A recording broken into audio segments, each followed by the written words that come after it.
자, 오늘은 예수님의 치유 사역이라는 그런 제목으로 말씀을 상고하고자 합니다.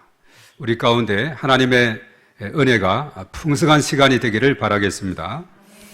우리가 성경에서 보면은 예수님의 사역이 세 가지 사역, 3대 사역이다라고 이렇게 언급하고 있어요. 자, 예수님의 3대 사역이 뭔가? 자, 그것은 천국 복음을 전파하시고 또 가르치시고 그리고 고치시는 그런 사역을 감당했다. 마태복음 4장 23에서 25절에 아주 잘 설명을 하고 있습니다. 예. 교육과 전도와 그리고 치유, 이것이 이제 예수님의 3대 사역이다라고 말하고 있죠. 그 중에서 이 치유에 대한 부분, 우리가 마태, 마가, 누가, 요한복음을 사복음서를 읽어 나가다 보면 이 치유에 대한 부분이 상당히 많이 양을 차지하고 있음을 우리가 보게 됩니다. 그리고 예수님께서 이 치유에 대한 부분을 상당히 많이 할애를 하고 사역을 했다, 이렇게 말할 수가 있어요. 그런데 사실 우리가 자세하게 보면은 예수님의 사역 이 세 가지가 상호 독립적으로 존재하는 것이 아니고 이 교육과 전도와 치유, 이것은 상호 아주 밀접한 그런 연관을 지니고 있다는 것을 우리가 발견하게 돼요. 치유라고 하는 것은 특별히 예수님을 마음속에 영접하는 데 아주 중요한 역할을 하고 있는 것이 치유다는 사실입니다. 전혀 예수님 믿을 것 같지 않은 이런 사람도 자신의 심각한 질병으로부터, 때로는 이 불치병으로부터 치유를 받게 되면은 그 사람의 마음이 확 바뀌게 되는 거예요. 오히려 그 가정, 그 집안, 주변 사람들까지도 마음이 확 바뀌어서 예수님을 영접하게 되는 이런 경우를 보게 돼요. 지난번에도 언젠가 언급했죠. 중국 할빈에 우리 계속 기도하는 화평교회, 거기에 집회 갔을 때 성도들이 쭉 이렇게 앉았어요. 거기는 보면 아주 가득 이렇게 좁은 공간임에도 불구하고 아주 그냥 그 당시에는 거리두기 이런 것도 없었으니까 빼곡히 앉아 있는데 한 사람 한 사람 이렇게 물어봤어요. 어떻게 해서 예수님을 믿게 됐냐고. 이렇게 하나하나 물으니 나름대로 사연이 다 있는데 공통적인 것은 뭐냐? 내가 심각한 질병으로부터, 때로는 어떤 약을 써도 안 되고 병원도 안 되고 고칠 수 없는 이 질병으로부터 내가 치료를 받게 되었고, 그래서 그 길로 예수님을 믿게 되었고 이 교회를 출석하게 됐다.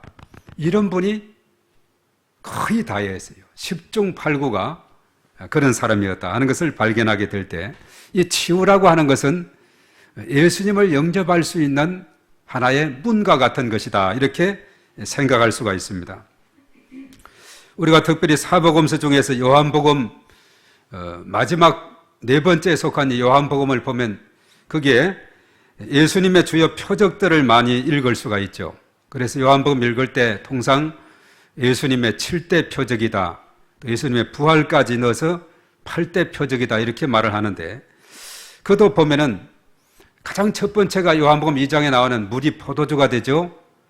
4장에 가서는 왕의 신하의 아들이 고침을 받죠. 5장에 가서는 38년 된 병자가 고침을 받죠. 6장에 500여의 기적과 물리를 걸으시는 예수님을 보게 되죠. 9장에 가서 이제 소경된 자가, 나면서 소경된 자가 눈이 뜨여서 보게 되죠. 11장에 가서는 죽은 나사로가, 죽어서 썩은 냄새가 나는 그 나사로가 무덤 문을 활짝 열고 다시 살아나는 이런 기적이 일어나게 되죠. 그리고 이제 예수님의 부활이 20장에 있고, 그리고 이제 2장에도 언급이 되어 있습니다.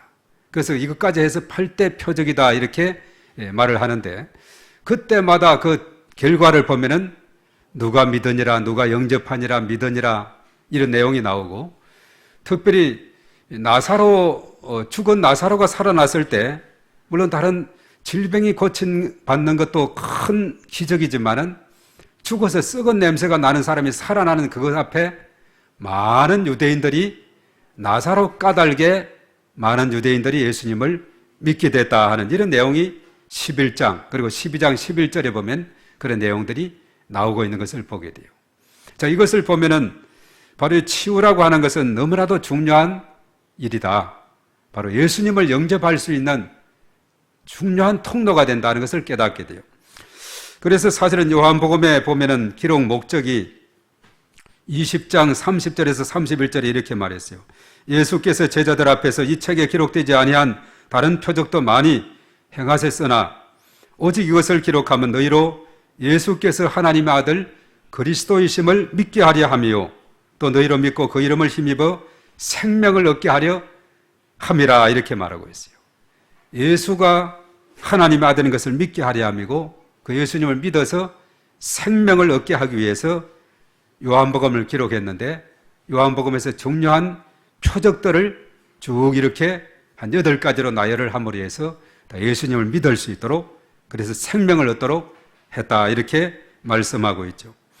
그래서 예수님은 표적을 통하여 복음을 깨닫지 못하는 수많은 사람들에게 예수님을 믿을 수 있도록 해주셨다는 겁니다. 우리나라 기독교 역사를 통해서도 그렇죠.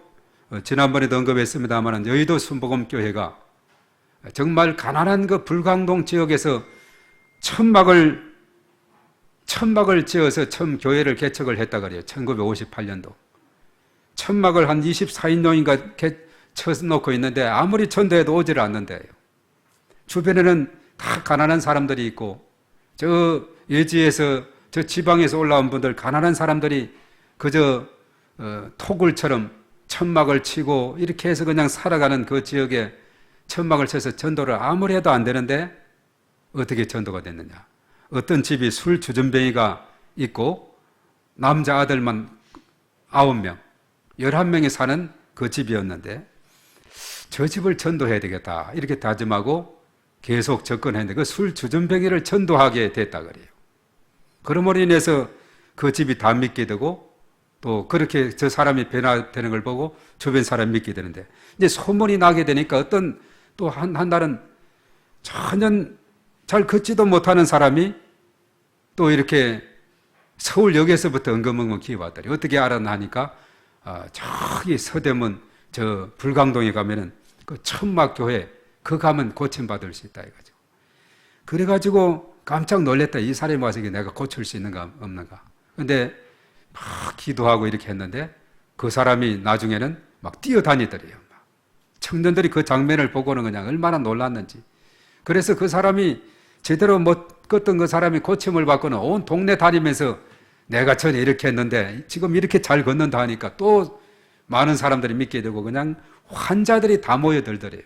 그렇게 해서 막 모여들고 치료가 되고 이렇게 해가지고 믿음의 문이 활짝 열려져서 믿는 사람들이 막 가득가득 차고 넘치게 되는 이런 일이 생겼다 하는 이런 이야기를 들으면서 그렇다. 정말 복음을 접해야 그냥 예수님 믿어라 예수님 믿으면 천당 갈 수 있다. 안 믿으면 지옥 간다. 이것은 잘 안 통하더래요.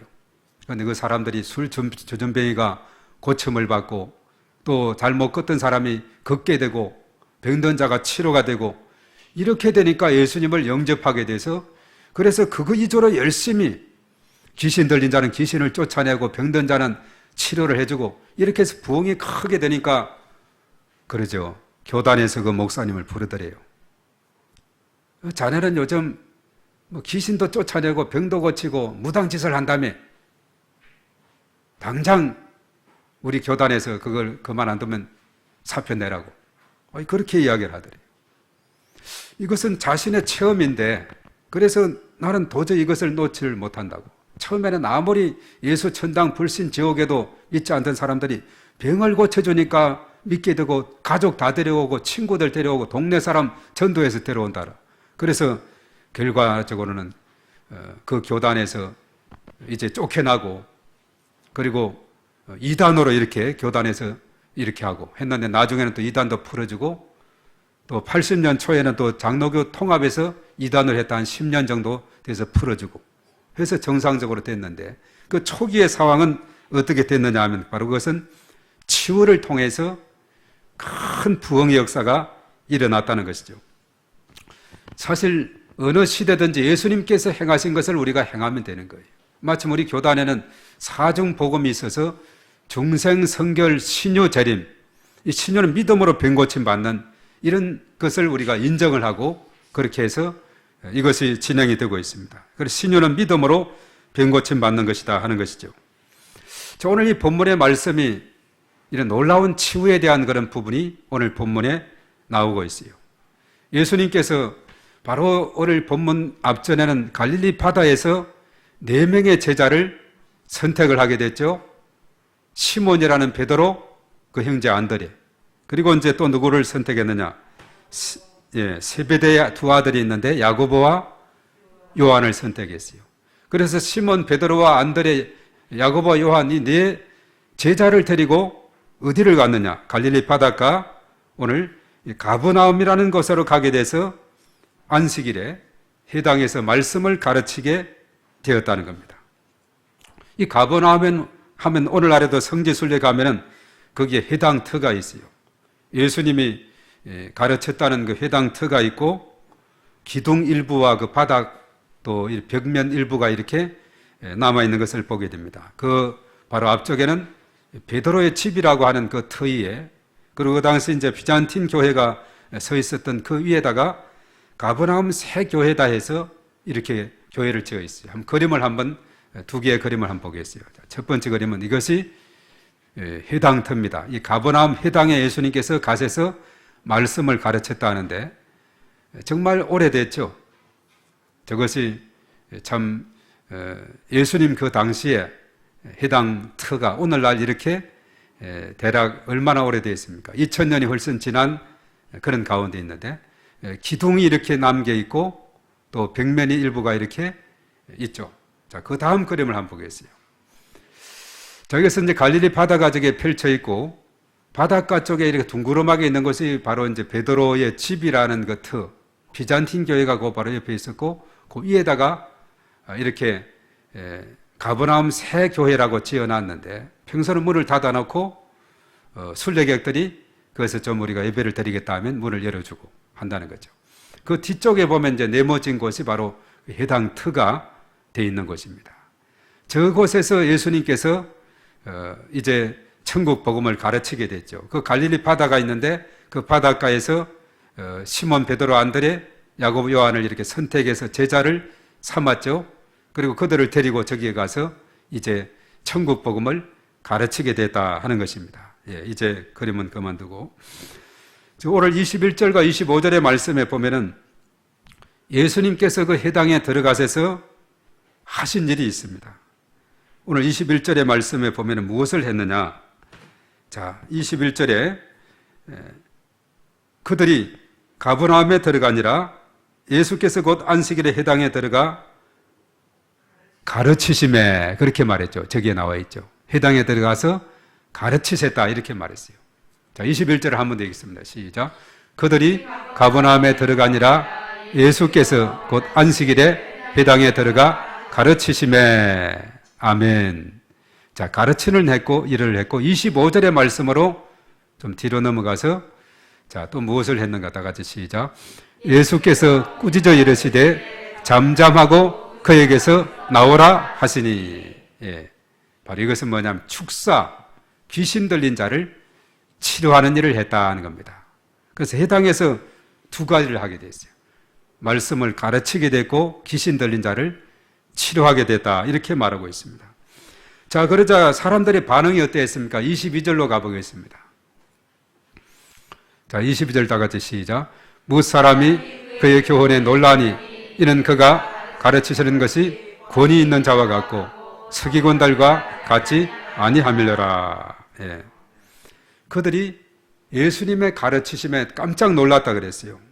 왜 그런가 하면 예수님의 가르침은 보통 서기관들과 같지 않고 아주 권세 있는, 권위 있는 자와 같았기 때문이다 이렇게 말하고 있어요.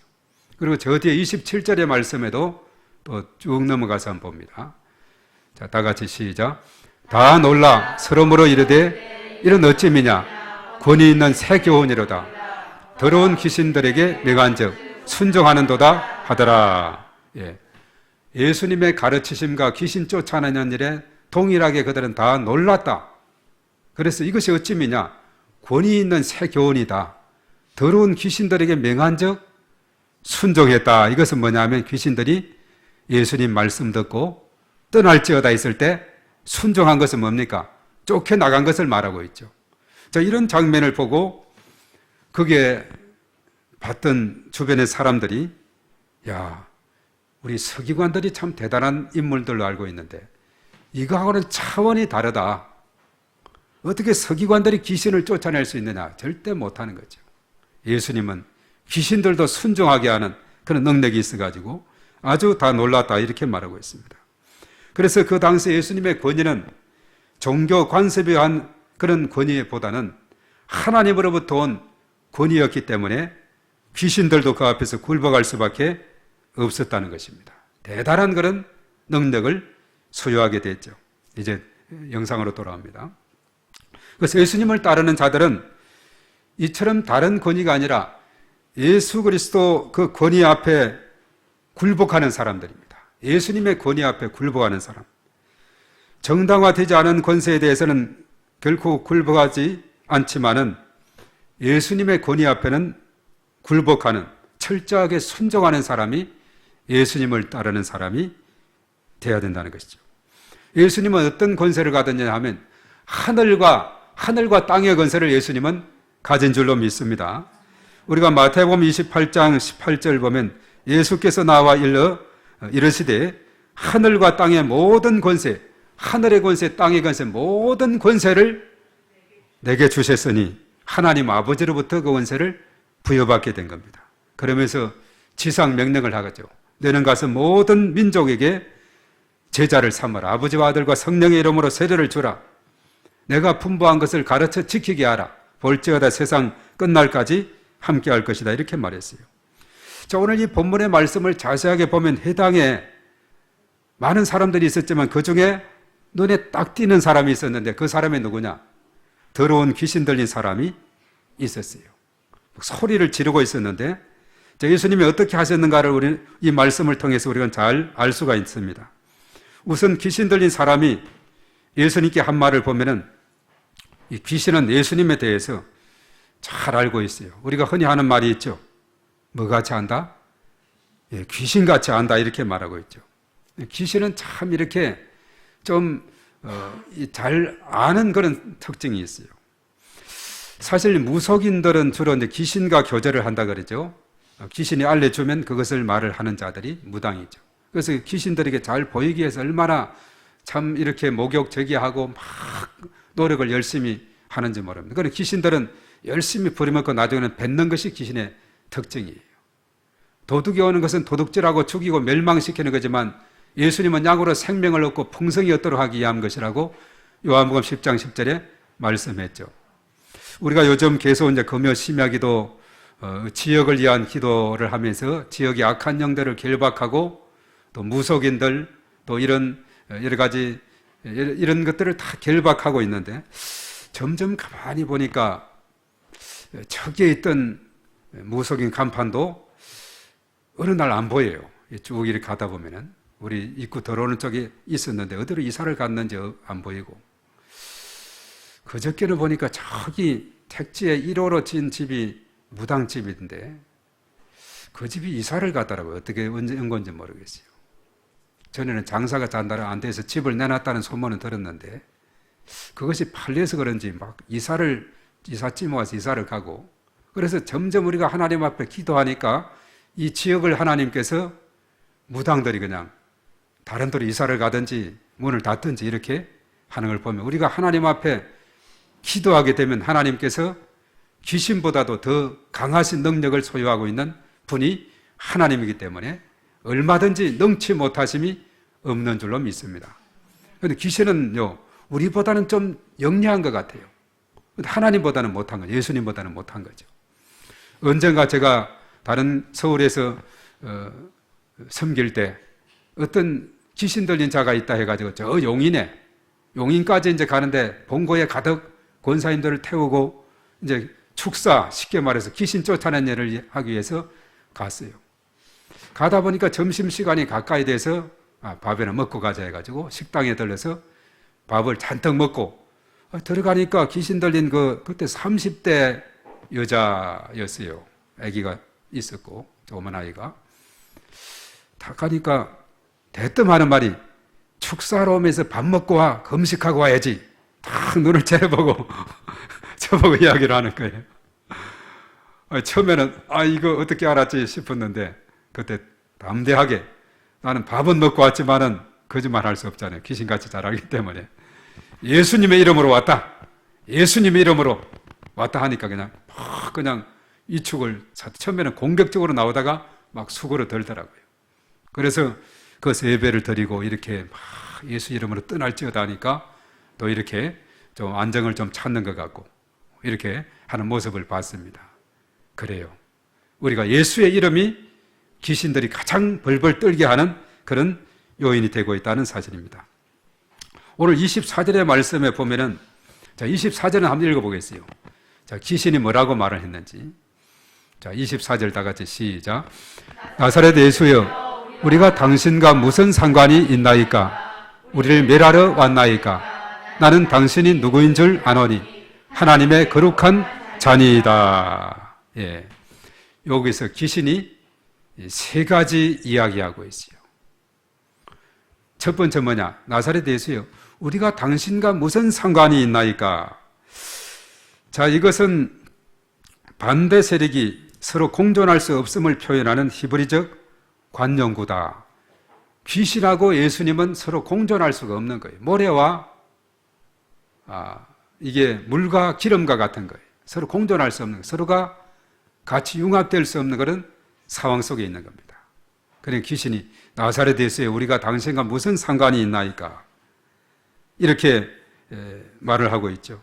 우리가 마가복음 5장 7절에도 이렇게 말했어요. 큰 소리로 부르짖어 이르되 지극히 높으신 하나님의 아들 예수여, 나와 당신이 무슨 상관이 있나이까? 원하건대 하나님 앞에 맹세하고 나를 괴롭히지 마옵소서. 그렇게 말하고 있어요. 당신하고 나하고 무슨 상관이 있느니까? 이렇게 예수님께서 나오니까 막 이렇게 좀 긴장이 되는 거예요. 이런 표현들이 여호수아 22장 24절, 사사기 11장 12절, 사무엘하 16장 10절, 19장 22절에 쭉 이렇게 말해요. 당신이 나와 무슨 상관이 있나이까?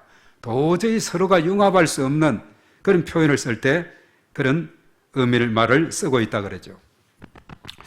어쩌면 우리가 이 남북으로 이렇게 우리가 나누어져서 참 통일을 바라보고 있는 이런 시점에도 있는데 정말 남한과 북한은 너무나도 이런 다른 차이가 있어요. 어떤 뭔가 회담을 해도 우리의 생각과 저쪽의 생각이 차이가 나기도 하고 요즘 큰 이슈가 되는 것이 이제 종전선언 또 평화회담에 대한 이런 언급이 있는데 이 평화의 개념도 서로가 틀리기 때문에 그래서 참 우리가 잘 이것을 생각을 해야 돼요. 저들이 주장하는 것, 생각하는 것 이것을 도저히 공존할 수 없는 사상적인 이념적인 차이가 있기 때문에 이것을 잘 깨닫고 우리가 회담에 나서고 준비하고 이것이 너무나도 중요한 겁니다. 왜냐하면 역사적으로 이 평화협정이라는 것도 이번에 카타르 평화협정 같은 경우도 어땠습니까? 미국이 탈레반하고 이렇게 해서 또 아프간 정부하고 사이를 잘 중재하면서 평화협정으로 이렇게 거의 의견이 접근돼 가는 가운데 있었고 이래 했는데 그런 가운데서 미국은 철수하는 걸로 하고 이러다 보니까 그냥 탈레반이 점령을 해버렸죠. 전역을 다 이렇게 점령을 해버리고 이슬람에서는 보면은 그 율법 코란에 보면은 자신들이 유리하면 때로는 거짓말도 해라 이렇게 돼 있어요. 또 이교도들은 목을 잘라라 하면서 얼마나 잔인하게 죽이는지 모릅니다. 그래서 그게 가르친 대로 그렇게 행한 대로 처벌하는 그들의 모습을 보게 되는 거죠. 그래서 우리가 서로가 융합할 수 없는 그런 가운데서는 북한에서는 이제 평화다 하니까 아주 그냥 마음 놓고 있는데 저쪽에서는 칼을 갈고 있는 거예요. 미군 나가기만 해봐라. 나간다 그러게 해봐라. 그래가지고 그냥 계속해서 공격해서 거침없이 이렇게 하모리에서 점령이 돼버리죠. 그래서 서로가 공존할 수 없는 이것을 잘 타협하고 논의할 때는 잘 그것을 의미를 간파해야 된다. 이것을 말해주고 있습니다. 오늘 귀신이 당신과 무슨 상관이 있나이까? 도저히 공존할 수 없는 그런 가운데서 쓰는 표현이 바로 이것이다. 이렇게 말하고 있습니다. 그런데 저기서 또 두 번째는 뭐라고 했느냐 하면 우리를 멸하러 왔나이까? 자, 예수님이 이 땅에 오신 목적은 요한일서 3장 8절의 말씀 보면은 마귀의 일을 멸하기 위해서 이 땅에 오셨다 이렇게 말했고, 히브리서 2장 14절 15절의 말씀에도 봐도 거기서도 그렇게 말하고 있습니다. 바로 한평생 매어 종로로 타는 모든 자를 놓아주려 하십니다. 그리고 죽음의 세력을 잡은 자 곧 마귀를 멸하시며, 예수님이 이 땅에 오신 목적은 마귀를 멸하기 위해서 왔거든요. 그러니까 마귀가, 귀신이 우리를 멸하러 왔나이까 이렇게 대뜸 또 이렇게 말하고 있죠. 그러면서 하나님에 대해서는 뭐라고 예수님에 대해서 이해를 했느냐, 하나님의 거룩한 자다 이렇게 말하고 있어요. 하나님의 거룩한 자니이다. 그래서 이것은 마가복음 우리가 1장을 봤습니다만 3장 11절에 이렇게 말했어요. 더러운 귀신들도 어느 때든지 예수를 보면 그 앞에 엎드려 부르짖어 이르되 당신은 하나님의 아들이니이다 이렇게 말하고 있죠. 5장 7절에도 그렇다 그랬죠. 지극히 높으신 하나님의 아들 예수여, 나와 당신이 무슨 상관이 있나이까? 나를 괴롭히지 말아달라고 그렇게 말하고 있죠. 자, 이 말씀을 보면은 귀신들도 예수님에 대해서 하나님의 거룩한 자로, 성령에 의해서 능력을 받으신 자로 인정하고 자기들보다 더 뛰어난 것으로 인정하고 있다는 것이죠. 자기를 멸하러 오는 자로 그렇게 알고 있다는 것. 도저히 융합할 수 없고 또 하나님의 거룩한 자, 거룩한 아들임을 귀신들도 알고 있는 겁니다.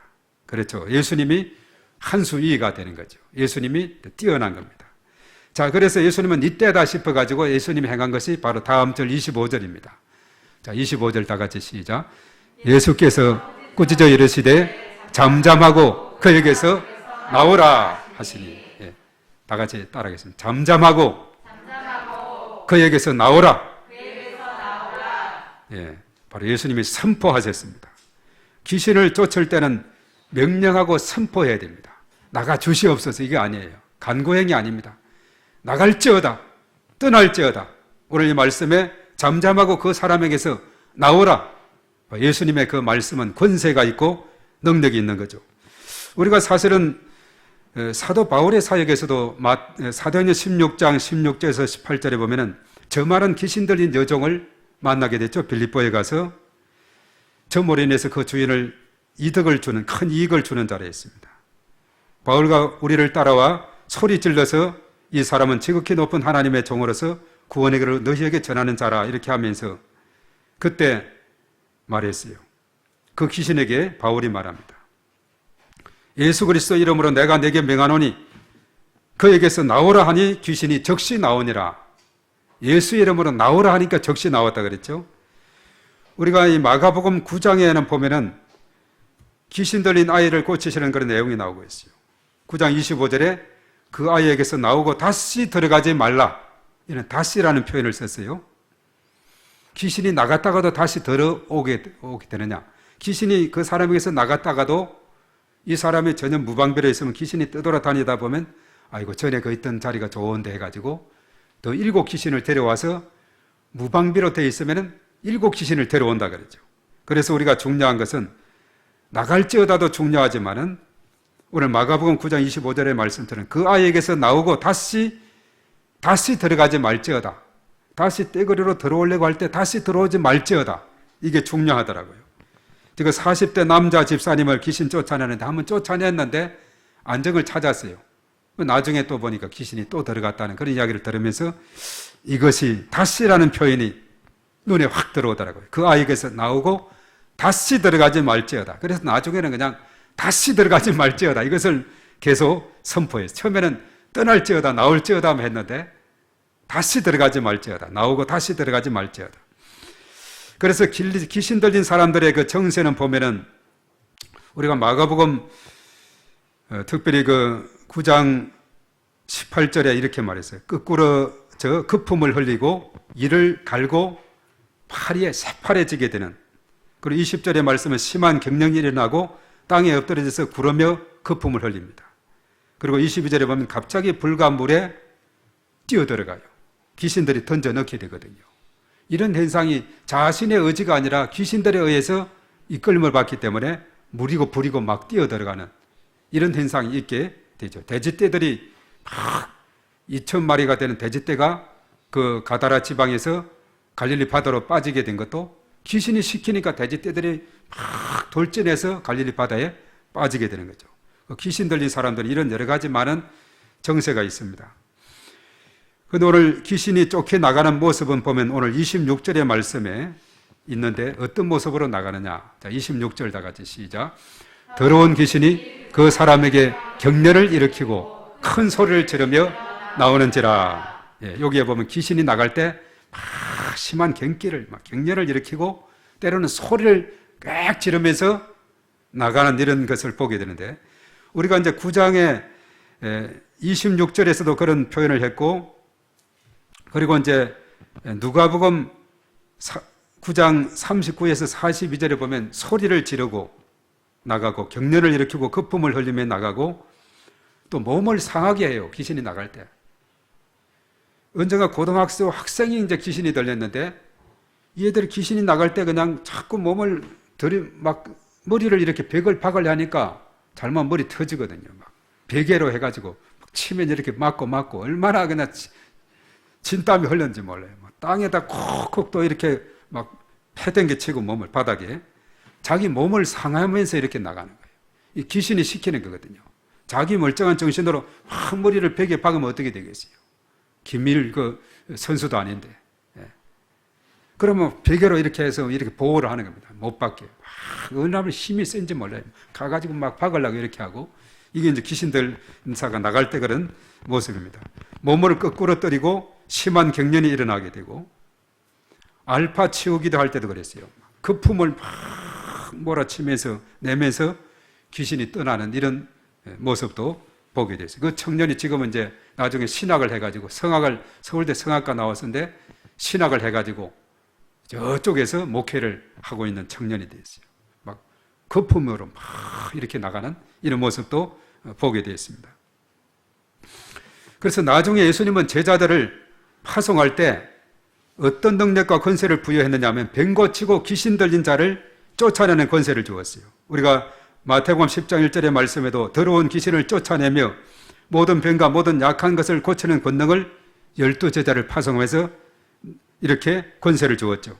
누가복음 9장에서도 1절에 그랬어요. 모든 귀신을 제어하며 병을 고치는 능력과 권위를 제자들에게 주어서 파송했고, 그리고 이제 10장의 17절에는 70인 제사를 파송하고 그들이 돌아와서는 귀신들도 우리에게 항복하더이다 하면서 막 이렇게 기쁨으로 보고를 합니다. 예수님 그랬죠. 귀신들이 너희에게 항복하는 것으로 기뻐하지 말고 너희 이름이 하늘에 기록된 것으로 기뻐하라. 그렇게 말을 했죠. 그래서 귀신 나가는 것, 이것은 다반사 일이다. 중요한 것은 생명책에 이름이 기록되고 영원히 구원받는 것이 중요하다. 이렇게 말하고 있죠. 그래서 이런 치유를 통해서 바로 복음으로 예수님을 영접하게 하고 생명으로 이끌어 나가는 것을 보게 됩니다. 귀신의 활동은, 이 사단의 활동이 창세기 3장에서 요한계시록 20장까지 있는데, 베드로전서 5장 8절에 보면 우는 사자와 같이 삼킬 자를 찾고 다닌다 했어요. 그래서 우리가 중요한 것은 야고보서 4장 7절에 마귀를 대적하라 그랬습니다. 그래야 하면 피한다 그랬죠. 마귀를 대적하고 하나님을 가까이 하는 삶을 살아야 된다는 사실입니다. 자, 예수님의 치유 사역은 인생 전반에 해당하는 중요한 내용입니다. 우리 육신뿐만 아니라 정신, 영적으로 전인적인 치유를 우리에게 주고 있다는 것입니다.